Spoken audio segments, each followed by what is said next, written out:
Hello everyone, welcome to my channel. तो अब हम बात करते हैं हमारी मिडवाइफरी की में जो यूनिट 3 है उसकी। तो बहुत ही इंपॉर्टेंट यूनिट ये है, आपने बहुत ध्यान से इसमें सीखना, बहुत ध्यान से पढ़ना है। इसमें से कुछ ना कुछ तो एग्जाम में आता ही आता है, क्योंकि इसके अंदर है प्लेसेंटा। तो प्लेसेंटा बहुत इंपॉर्टेंट पार्ट होता है हमारा डिलीवरी सेशन का, बेबी के लिए।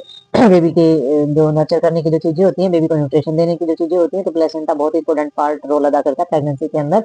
तो ये हमारी जो थर्ड यूनिट है, ये हमारी प्लेसेंटा एंड फीटल्स मेम्ब्रेन्स के ऊपर ही है हमारी। ठीक है, थर्ड चैप्टर हमारा ये है। तो इसके अंदर जो भी हम चीजें पढ़ेंगे उसमें से एक बार देख लेते हैं। इसमें हम प्लेसेंटा के बारे में जानेंगे, डेवलपमेंट प्लेसेंटा का, और प्लेसेंटा के टर्म और प्लेसेंटा का स्ट्रक्चर जो होता है वो कैसा होता है, प्लेसेंटा के अंदर होने वाले सर्कुलेशन के बारे में पढ़ेंगे, प्लेसेंटा एजिंग पढ़ेंगे, प्लेसेंटा के फंक्शन इसमें पढ़ेंगे, मेम्ब्रेन्स के बारे में हम इसमें जानेंगे, इम्यूनिटिक कैविटी और इम्यून्स के बारे में भी हम इसमें पढ़ेंगे, इम्यूनिटिक फ्लूइड के बारे में जानेंगे कि उसका क्या रोल होता है, और हमारी अम्लाइकल कोड क्या होती है उसके बारे में भी हम इसमें पढ़ेंगे। तो इसके अंदर जितने भी टॉपिक हैं बहुत ही इंपॉर्टेंट टॉपिक हैं, तो सभी के बारे में एक एक करके हम डिटेल्स में डिफाइन करेंगे इनको, और डिटेल्स में इसमें पढ़ेंगे, और विद डायग्राम इसमें हम सीखेंगे। तो सबसे पहले हम लेते हैं प्लेसेंटा का टॉपिक। तो चलो प्लेसेंटा करते हैं। सबसे पहले हम जानते हैं कि प्लेसेंटा होता क्या है और कैसे ही बनता है। तो प्लेसेंटा क्या होता है? ओनली हमारी यूथ्राइन्स मामल्स प्रोसेस द प्लेसेंटा। तो इन्होंने बताया है कि केवल स्तनधारी जो होते हैं उन्हीं के अंदर प्लेसेंटा का प्रोसेस पाया जाता है।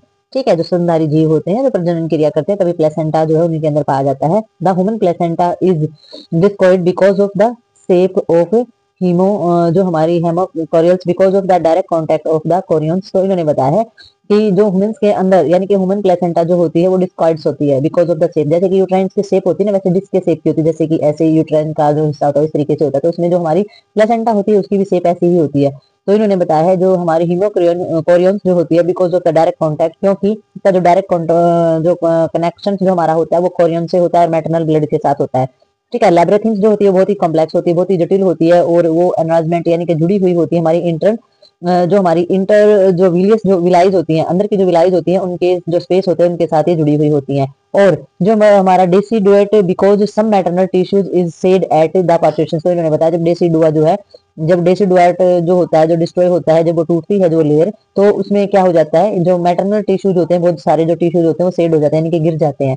ठीक है, the placenta is attach to the uterine wall. जो प्लेसेंटा होती है वो हमारी यूट्रस की दीवार से जुड़ी हुई होती है, स्टेब्लिश कनेक्शन उसका हो जाता है वहां पर बिटवीन, किसके बीच में, ये कनेक्शन किसके बीच में स्टेब्लिश करती है, मदर और फीटस के बीच में। बहुत ही अच्छा और बहुत ही मजबूत जो कनेक्शन है वो बनाकर रखती है, एम्लाइकल कोड जो है इसमें पाई जाती है उसके जरिए। यानी कि मदर से जुड़ी हुई होती है प्लेसेंटा, मदर से ब्लड लेती है जो ऑक्सीजनेट होता है और जो हमारा न्यूट्रिशन वाला होता है, और फिर उसको पहुंचाती है फीटस तक। ठीक है, तो जो माँ और बच्चे के बीच में जो कनेक्शन, जो स्टेब्लिश कनेक्शन जो बनाती है वो हमारी प्लेसेंटा ही होती है।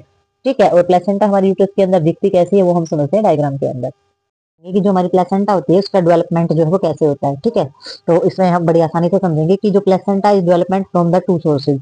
ठीक है, तो प्लेसेंटा का जो डेवलपमेंट होता है उसके दो सोर्सेज होते हैं। ठीक है, पहला इन्होंने क्या बताया, the principal components is fetal which the development from of the chorion frondosum and the maternal components consist by the decidua basalis. तो इन्होंने बताया है एक हमारा कंपोनेंट्स क्या है, फीटल है, दूसरा कंपोनेंट्स क्या है हमारा, मैटरनल है।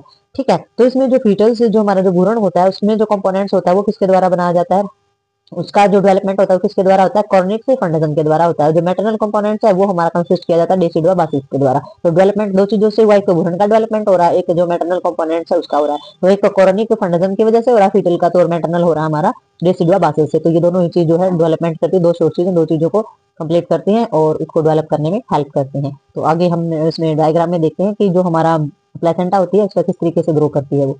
जो सारी है ये हमारी प्लेसेंटा के स्टेज। तो हम इसमें देख सकते हैं, ये पहले हमारा जो जब कम ग्रो होता है यूट्रस के अंदर का हिस्सा, तो इसमें हमारा ऐसा दिखाई देता है, ये हमारा प्लेसेंटा है। ये जो छोटा सा आपको दिखाई दे रहा है ये हमारा एम्ब्रॉय है।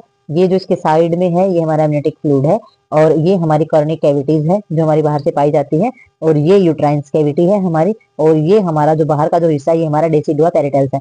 ठीक है, कॉर्निक फंडजम है इसके अंदर, ये हमारा जो प्लेसेंटा का जो बाहर का एरिया है, और इसमें हमारा जो कल सकता है ये हमारा ये यहाँ पे दिखाया जाता है, और जो डेसिडुआ हमारा कैप्सुलरीज है ये हमारी साइड में। तो ये हमारा इसका एरिया रहता है। हम देखेंगे ग्रो करके कैसा दिखाई देता है, कैसे चेंज होती है इसमें चीजें। तो यहाँ देखते हैं हम एम्ब्रॉय जो है वो हमारा कितना बड़ा हो जाता है जब ग्रोथ होती है। तो ठीक है, अमियंस जो है ये हमारी यहाँ पर रहती है, एक तरीके की लेयर होती है। कोरियंस लेयर्स है ये हमारी साइड की लेयर हो जाती है। कोरियंस हमारा फंडजम है, ये हमारा प्लेसेंटा के यहाँ पर होता है, और बासिल्स होती है और फंडजम होती है, दोनों ही होती है जो इसमें ग्रोथ कराती है प्लेसेंटा को मदर की जो वॉल होती है उससे जोड़ने का जो काम करते हैं।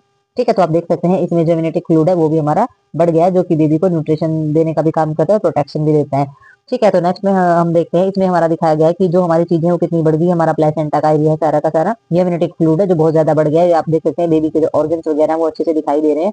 बेबी के नाभि नाल यानी कि अम्बिलिकल कोर्ड जो भी अच्छे से दिखाई दे रही है, ब्लू और रेड है। एक अम्बिलिकल आर्टरी हमारी, एक अम्बिलिकल वेन है इसके अंदर, जो बेबी को न्यूट्रिशन, ऑक्सीजन, सारी की सारी चीजें जो है बेबी को प्रोवाइड कर रही है।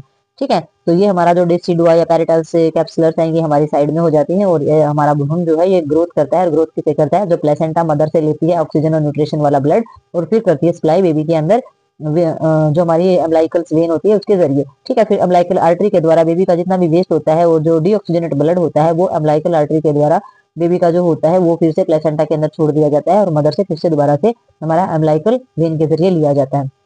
तो इसमें जो प्लेसेंटा होती है वही सबसे जो इंपॉर्टेंट रोल अदा करती है हमारा, इससे बेबी और मदर के अंदर जो कनेक्शन बनाना होता है वो हमारी प्लेसेंटा के अंदर ही सारी चीजें आती है, वही न्यूट्रिशन देती है, वही ऑक्सीजन देती है। ठीक है। तो वो होती है मदर की वाल्व से अटैच। तो ये हमारे भ्रूण को पूरा का पूरा ग्रोथ कराने में हेल्प करती है। और जब डिलीवरी होती है तो हमारे पहले बेबी की डिलीवरी के बाद तुरंत जो प्लेसेंटा का जो एरिया होता है उसको भी बाहर निकाला जाता है। ठीक है। तो ये हमारा प्रोसेस रहता है प्लेसेंटा का, और ये काम होता है प्लेसेंटा का। आगे इसके जो प्लेसेंटा जो है उसके हम और भी जो टर्म है, स्ट्रक्चर्स है, और उसके बारे में भी जानेंगे अभी। तो इस वीडियो में इतना ही। नेक्स्ट वीडियो में हम कवर करेंगे प्लेसेंटा की जो बाकी चीजें बची हैं वो सारी की सारी। ठीक है। तो तब तक के लिए बाय बाय, मिलते हैं किसी नेक्स्ट वीडियो में नेक्स्ट टॉपिक के